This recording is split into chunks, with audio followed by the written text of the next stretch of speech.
Well, we last discussed the August block, as it is called, and the very serious mistake on part of Trotsky to have called it in the first place, and that its collapse, with nobody showing up, made it a humiliating defeat for him.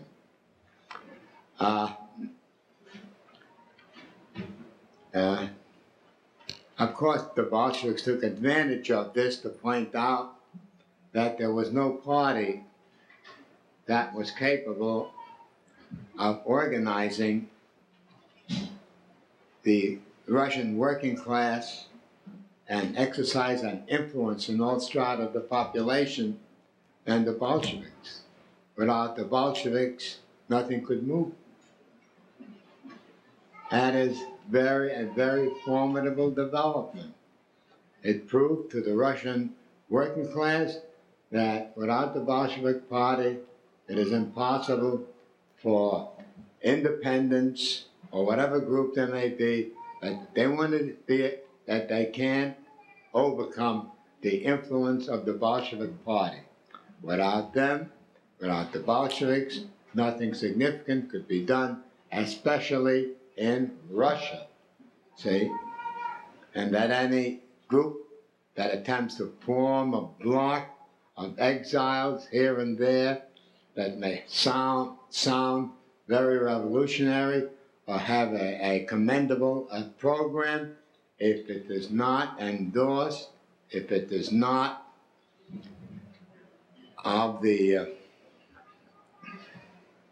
if it is not merely endorsed by the Bolshevik Party, it has no chance of success. That there were, in fact, two groupings in the Social Democratic Party, the Bolsheviks and the Mensheviks. The Mensheviks had a certain strata of the population among the workers. Maybe the higher paid ones, the more who leaned more in the direction of conservatism, and also that carried with it a section of the petty bourgeois population. But from the point of view of revolutionary Marxism, from the point of view of a proletarian party, there wasn't anybody else except the Bolsheviks. So what Trotsky did was to prove the very opposite of what he intended. Because he intended to prove that it was possible to have a united front with all sorts of groups, the Mensheviks and the centrists and the Bolsheviks, and then more or less it was possible for him to play a central role in that position. But it turned out that this very alluring idea to those who were outside of the Bolshevik Party did not appeal to any of the organized groupings in that period, whether they were exiled or inside of Russia. I think that the defeat of the August bloc made it possible for the Bolsheviks to affirm their own role as the revolutionary vanguard of the proletariat.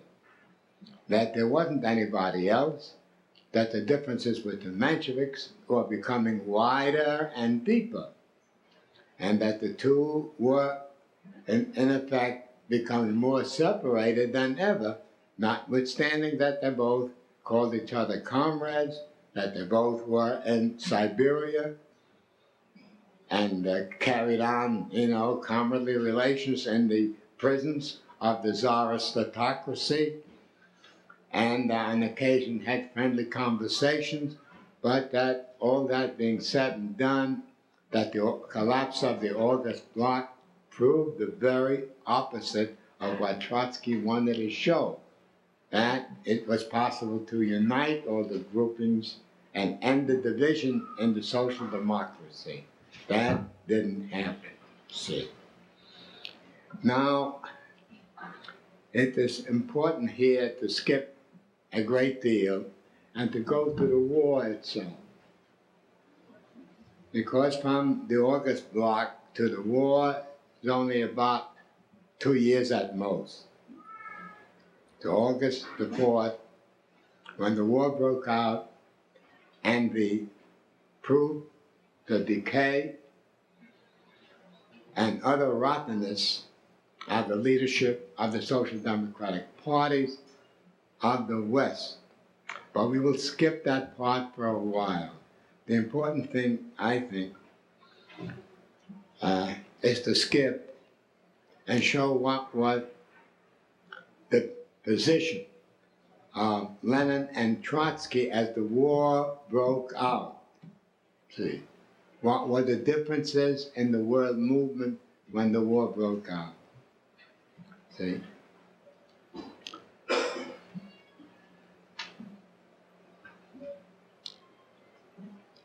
When the war broke out,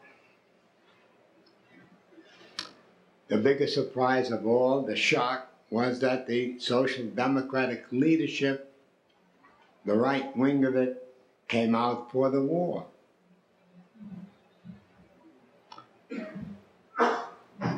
It was an immense fact. They all had pledged themselves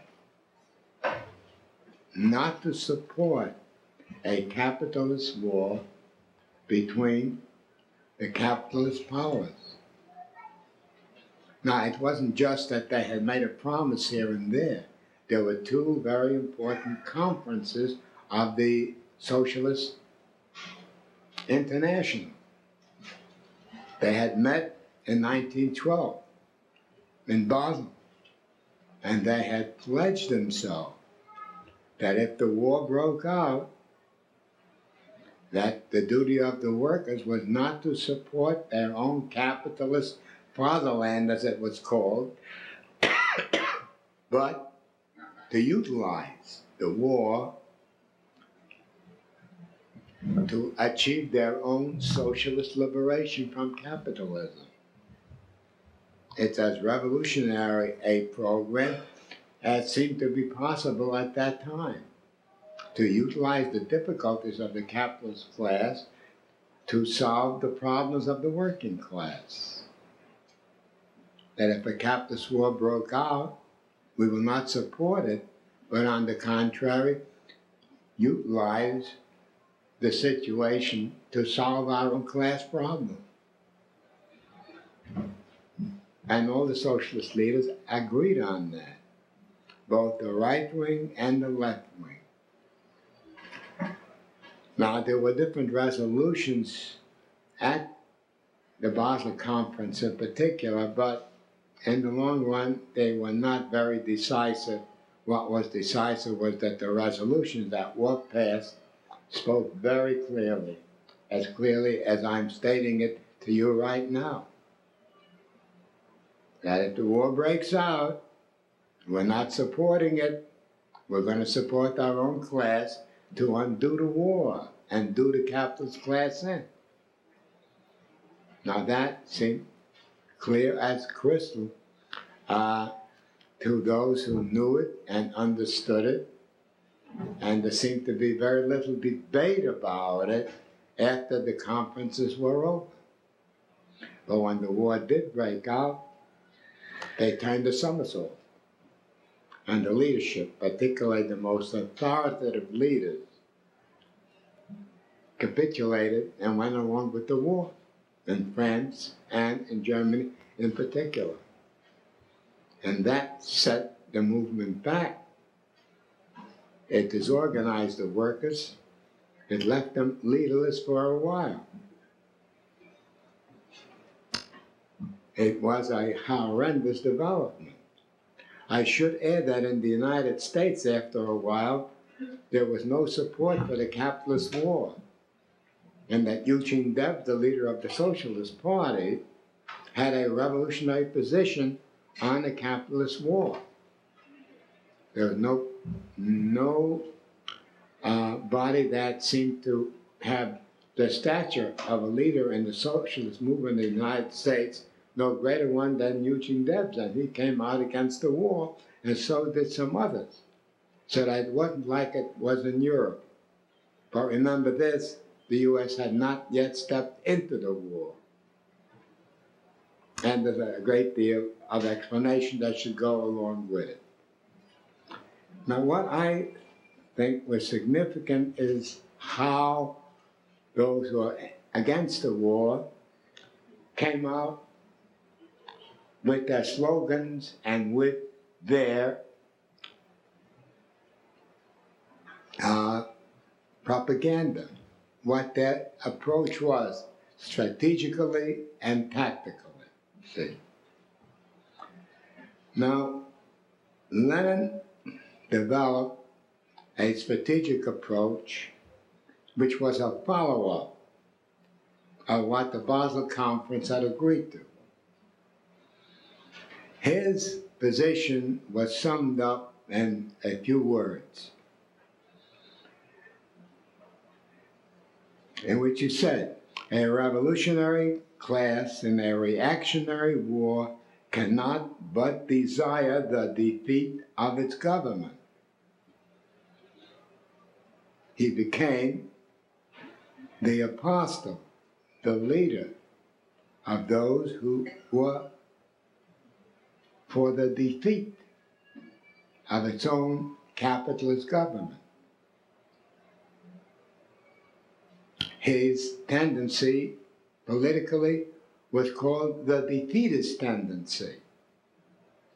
Other tendencies were also against the war, but they were conciliatory towards arriving at some peaceful solution with the capitalist powers, or that they had illusions about what the war was, or how the war could be fought. Now, it's a little bit analogous the way we had just recently with the war in Iraq.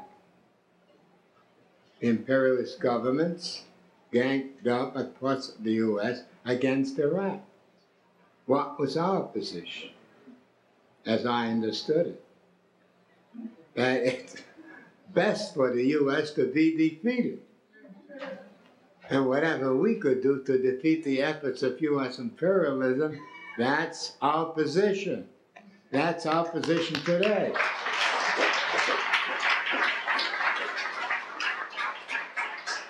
Not only in Iraq, but everywhere where imperialism is the aggressor, where it is attempting to foment a war, whether it be against an oppressed people or another oppressor. We're opposed to it. But Lenin's formula was that a revolutionary class cannot but desire the defeat of its government. That is, you regard the capitalist class as the enemy, and not whoever is on the other side, whether it be an oppressed country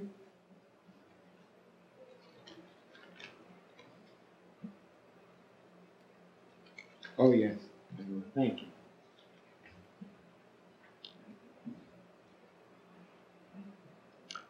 Whether it be in a oppressed country, however, see, the pursuit of revolutionary defeatism, that's very succinct and all-embracing position that Lenin had, that left no loophole out for any compromise formula against the war.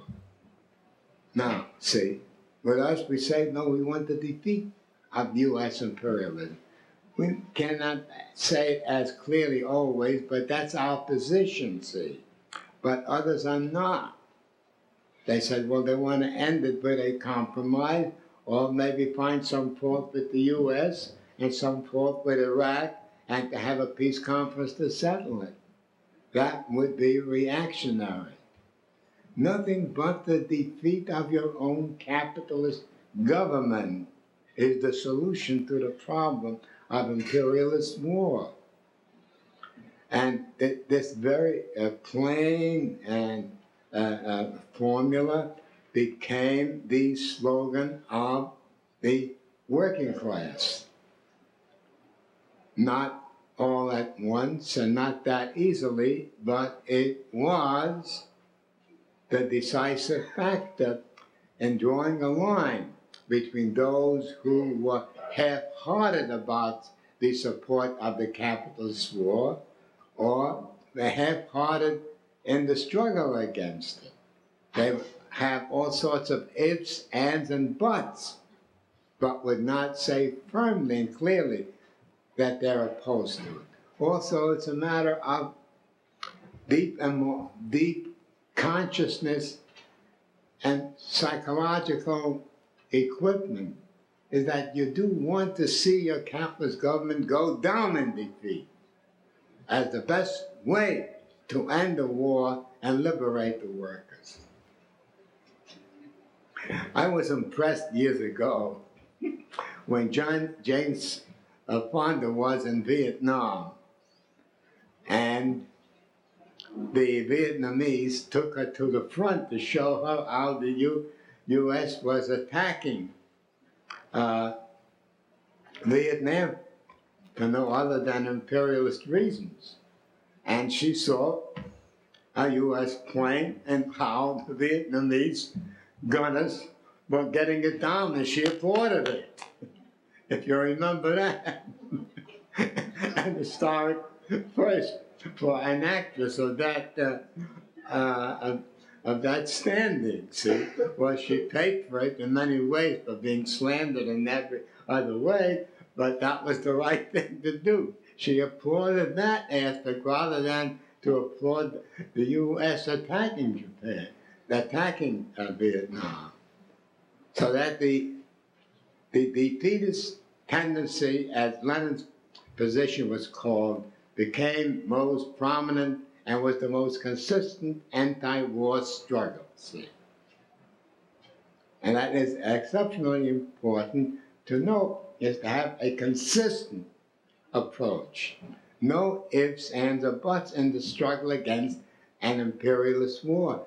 That is, you have a consistent class attitude to your own capitalist government. If you have a consistent approach during peacetime, then you continue that in wartime.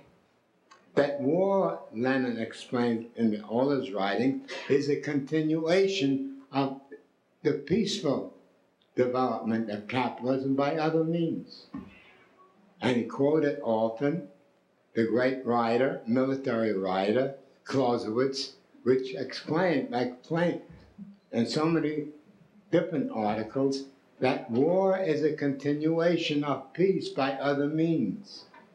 That's all that it really is. And that there isn't any great big difference in class interest as far as that goes. So that we see the tendency of Lenin as the most consistent in the anti-imperialist struggle. But there were, where did the Menshevik stand there? They had a wishy-washy position. The bulk of the right-wingers supported the war. But then there were the left-wingers. Among the left-wingers, genuine ones, were Trotsky and Luxemburg.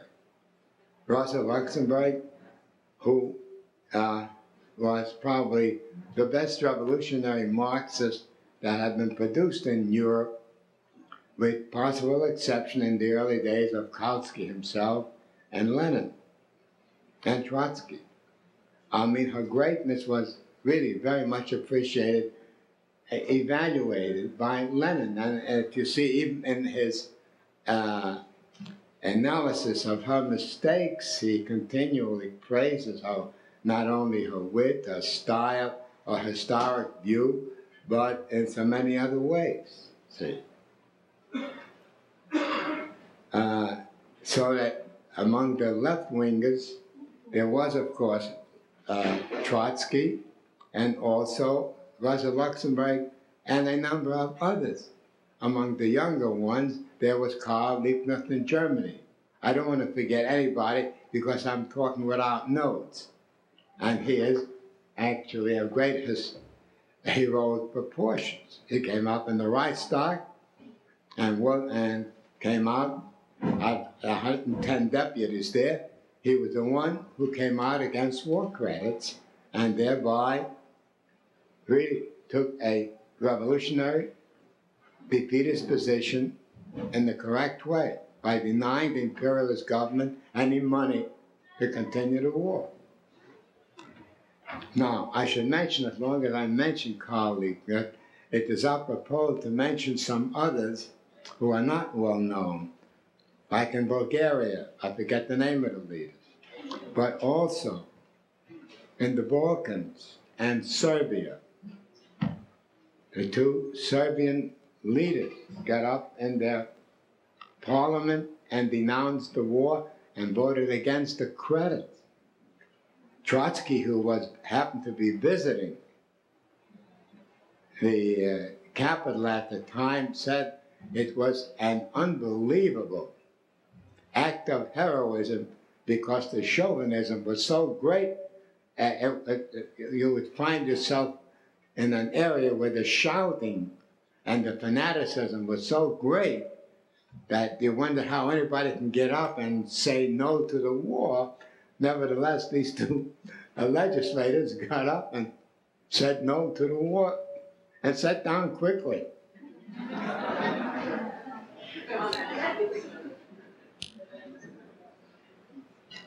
So that was that. Now, but how did Trotsky do in all this? Well, he was opposed to the war and was a genuine left-winger along with Rosa Luxemburg, but not without some ifs and buts as far as the defeatist or defensist position goes. As regards Lenin's formula, the defeat of your own capitalist government is the lesser evil, Trotsky wouldn't go along with that. He said of it, see, and this is what Lenin says about Trotsky's position. He says, he opens up this article on defeat of one's own government in the imperialist war. It's a very important and illuminating article by Lenin and goes through the strategy of defeatism. See, the war reduced itself from the point of view of political tendencies. One was defensive and one was defeatist. And there were some who were in between who couldn't hold their own position for very long in any case. See, so he says about, in this article entitled Defeat of One's Own Government in the Imperialist War. A revolutionary class, as I said, is a reaction in a reactionary war, cannot but desire the defeat of its own government. Now, it's easy to say it here in peacetime, you know, with nobody really attacking us or what, and even during the U.S. aggression against Iraq, it's not such a hard thing to be a defeatist. But it's a very, very difficult thing to be a defeatist when there are millions of your own fellow workers in the trenches and the capitalist press is on top of it all, patrioteering all the way through. So that just raising your voice against the war, some were likely to be lynched. The pro-war fever was very high at the beginning. Trotsky says somewhere, when you looked for internationalists right as the war broke out, he says, well, if you looked all over Europe and tried to find them, they would all fit into one taxi cab. That's how small the number was. But he seemed to be more conscious of it than Lenin, but that's not the case. Lenin had a feel for what was coming. And he, of course, was also pretty self-assured that the Russian working class having gone through the 1905 revolution and being anti-czarist and anti-capitalist, they wouldn't easily fall into the trap of defensism of the czarist autocracy. It is easier for Lenin in some ways to be thoroughly defeatist than it was, for instance, in Germany or in France. I say this in retrospect, considering everything, that the Russian working class was more advanced politically. It had a greater stake in seeing the defeat of the Tsar than did the German Social Democrats, who, on the basis of education, should have known to follow the advice of Kautsky, who had said just a year earlier that if there's a war between Germany and France, between two capitalist powers, we should utilize the war for our own class purposes and not to support them. But as soon as the war did break out, they turned the somersault. And that somersault is worthy of being investigated in detail. Just how it did happen that they could do that. What happened not only in the halls of the Reichstag and the halls of Parliament, what happened on the streets? How did it go? How did it happen in the socialist clubs? I mean, it's understandable that you couldn't say you're against the war, but you were against the war, and find a way to express it to the workers. But if you, on the other hand, went over and said you were for the war, that was a complete betrayal. It's one thing that you can't come out and say you're against the war because you're afraid or because you don't have any support and you have to wait a while. Well, that's a question of tactics. But if you go over on the other side and say you're for the war and you join the mob that has been organized by vigilantes of the capitalist government, the so-called patrioteers who often are paid for it and so on. How did that happen? Well, I'd say we will devote time to analyzing just how that did happen, see. Okay, well, for the time being, we will leave that alone and go to what Lenin has to say. As I said, he said, a revolutionary class in a reactionary war cannot but desire the defeat of its own government. And he goes on, this is an axiom. It is disputed, he says, only by the conscious partisans or the helpless satellites of the social chauvinists. Right after the war, new phraseology came in, new terminology came into being. If you were for the war, if you were for socialism and you're for the war, you became a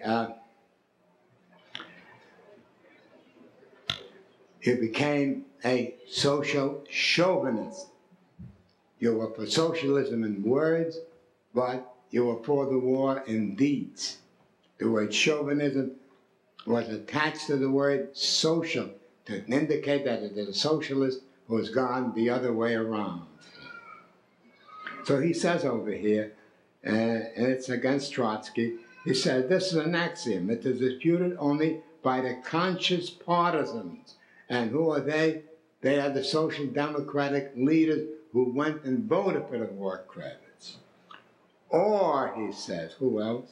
Or the helpless satellites of the social chauvinists. Now, who are they? The helpless satellites of the social chauvinists. He says to the first group, to the former, for instance, belongs Semkovsky of the Organization Committee. Well, that's somebody whose name you don't have to remember for right now. To the latter group, he says, to the helpless satellites of the social chauvinists, that group, he said, belongs Trotsky and Buchwald, and in Germany, Kautsky. See, the helpless satellites of the social chauvinists. See, now who is that? The latter belonged Trotsky and Buchwald. So who is Buchwald? Buchwald is none other than Ryazanov, whose book we recommended, Karl Marx and Engels. And it's an excellent book. It's great, except that he wrote it some 25 years later, you know. So, and it might have been written even at that time, it's so good, see.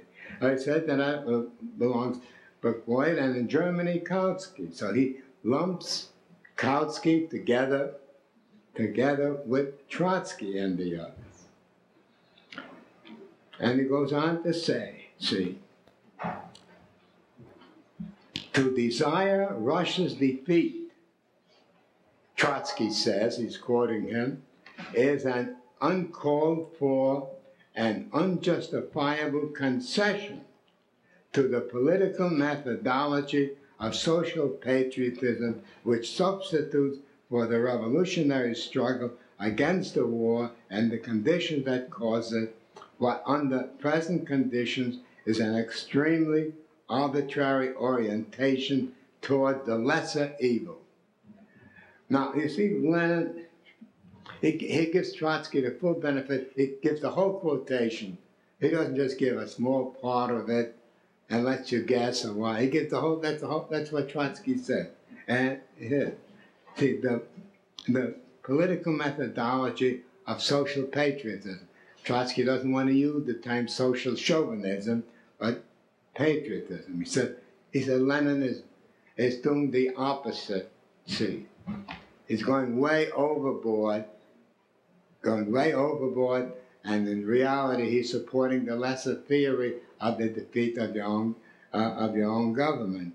And it's written in the kind of language which, if Trotsky explains some progressive phenomena, it is very well written.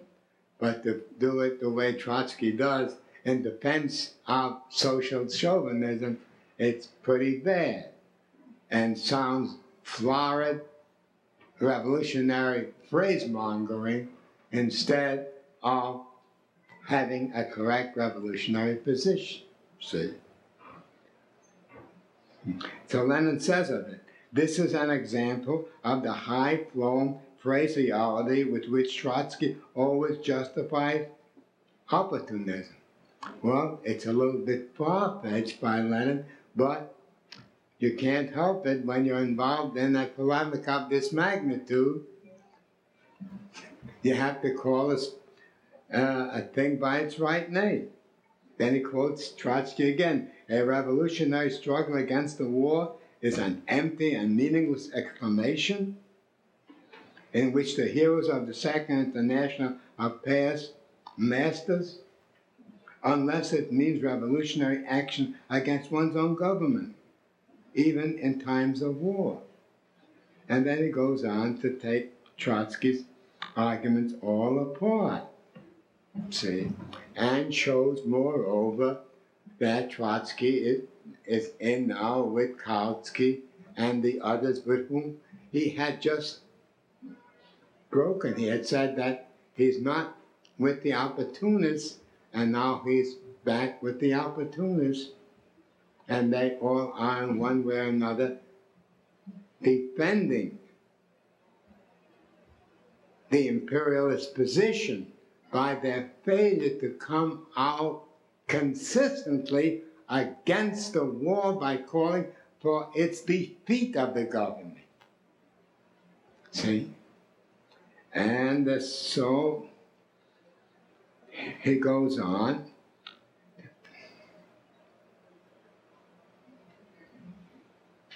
He says, the opponents of the defeat slogan, that's Trotsky and the others, are simply afraid of themselves when they refuse to recognize the very obvious fact that there is an inseparable connection between revolutionary agitation against the government and facilitating its defeat. See? In other words, you've got to help defeat your own capitalist government. You've got to do things to defeat. If you're in a position to bomb a bridge so that the soldiers cannot get to it, that's the right thing to do, to sabotage the war. See? And that creates a very sharp difference between those who are just against the war and those who actually say, well, why not sabotage the war? Why not? Why let them go on with it? If they're about to ship ammunition to them, why not close the factory? Why do that? Do everything to stop the war. Not just a demonstration, not just a protest, actually try to sabotage the war. That's a revolutionary act. If you don't do that, you're not consistently against the war. You're helping to continue the slaughter between the workers. You have spoken 90 minutes. Wow. Yeah. So, well, all right. Now, in later years, you see, the Communist International, basing itself on the defeatist program of Lenin, wrote theses in which it advised, especially the young communists everywhere, that when they joined the army, that they should join the army, but that they, in order to learn how to use weapons, that the weapons come in handy in a war against the capitalist class. But if you are told to use them against the workers, you oppose it. And that you train your group in sabotage of the imperialist war by any means. You have to facilitate the defeat of your own capitalist government. And this is later written into the thesis of the Communist International program against war. Now, of course, Lenin's polemics could only have that much influence politically. But what helped Trotsky, and what helped many others, was that the workers soon got to feel that Lenin's position was the right thing, to hell with the war. They didn't want to get killed. They would rather desert or sabotage it. Who wants to get killed for it? As soon as the war became a reality for the masses, for the millions, not just for an elite grouping, you know, like the special services and so on. I mean, the special forces, you know, these are the trained battalions, in many ways, goons of the government. They're not taken from the masses.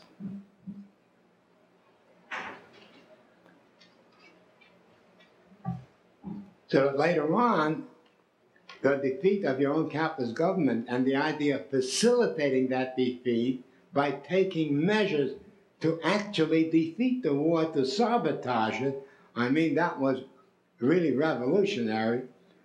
And it was not a call for individual violence, but for mass violence against the ruling class, whose mass violence was destroying hundreds of thousands and millions. Look what they're doing in Somalia. If we have the ability to sabotage any one of the groupings that are going out there to rain death and destruction, we ought to do it.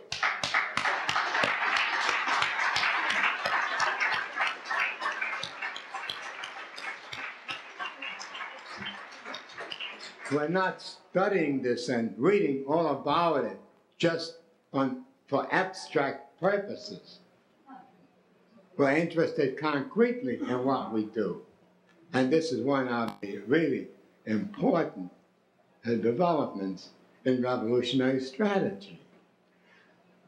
Now, so while at the beginning, you see, you can have learned debate on the question of the war, you know, using different phraseology and different groupings expressing their opinion.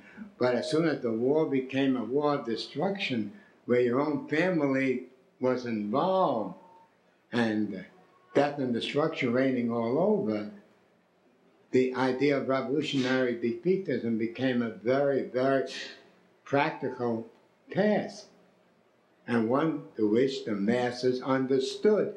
Even if they couldn't participate in it, they applauded it, see.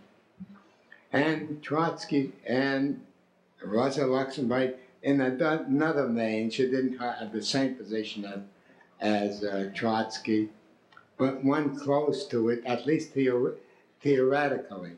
But both of them were very solidly against the war, but they were opposed to that very essence of just how you go about it.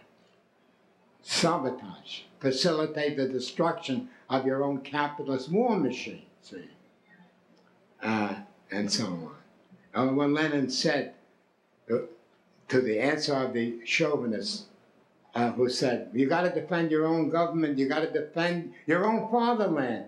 In those days, the word fatherland meant your own country. You got to defend your own fatherland. And Lenin's answer was that the workers have no fatherland as long as capitalism exists in their country. The workers have no fatherland. Now, Rosa Luxemburg thought that, gee, that's too extreme. You just can't say that. Why, during the French Revolution, didn't we fight for the fatherland as against the nobility and so on who were betraying it? And there was a revolutionary war going on, and the defense of the fatherland during the French Revolution, when it was attacked by German imperialism at that time, the imperialism of the commercial bourgeoisie. And she brought up the defense of the fatherland that took place in 1789. And Lenin said, well, look, that was a different period. This is imperialism. You're forgetting what you're writing about. He would call it up and say, look, all your talk about defense of the fatherland in the sense that you're fighting against the ruling class, you're fighting against imperialism, but in fighting against imperialism, we're defending the fatherland, that the fatherland of the workers needs say, there is no fatherland. We'd better get wise to it. There's only a war against imperialism or a war for imperialism. So that this little difference between the that Rosa Luxemburg had and Trotsky had, it was enormously significant from a tactical point of view. But let's not forget that they were both revolutionary, Trotsky and Rosa Luxemburg. But being revolutionary and carrying out the revolutionary tactic altogether, it puts you in a different camp altogether.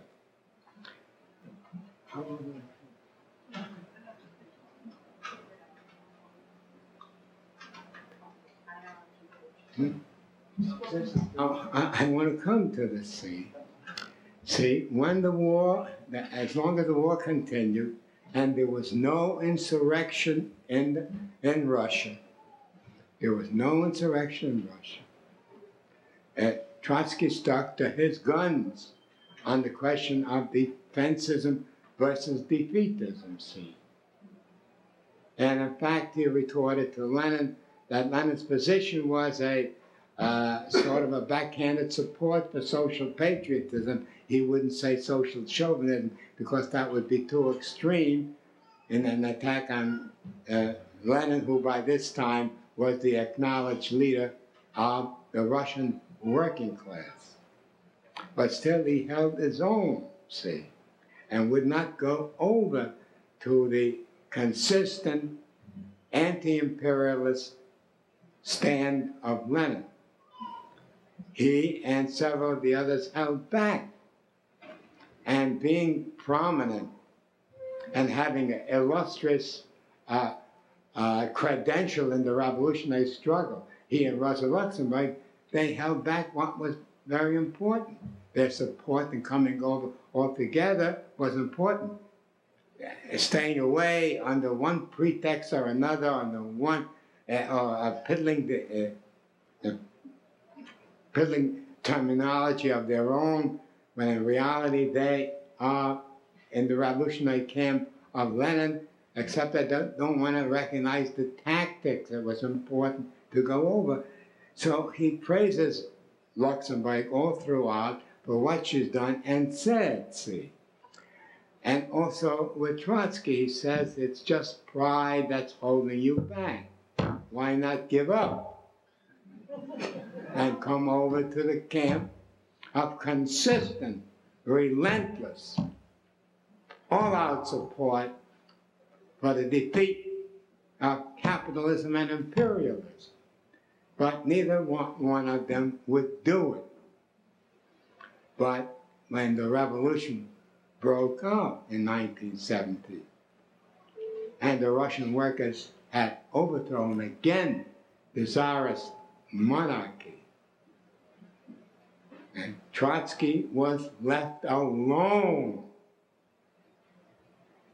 as was Luxemburg, but not really. Luxemburg had a strong following in Poland and also in Germany.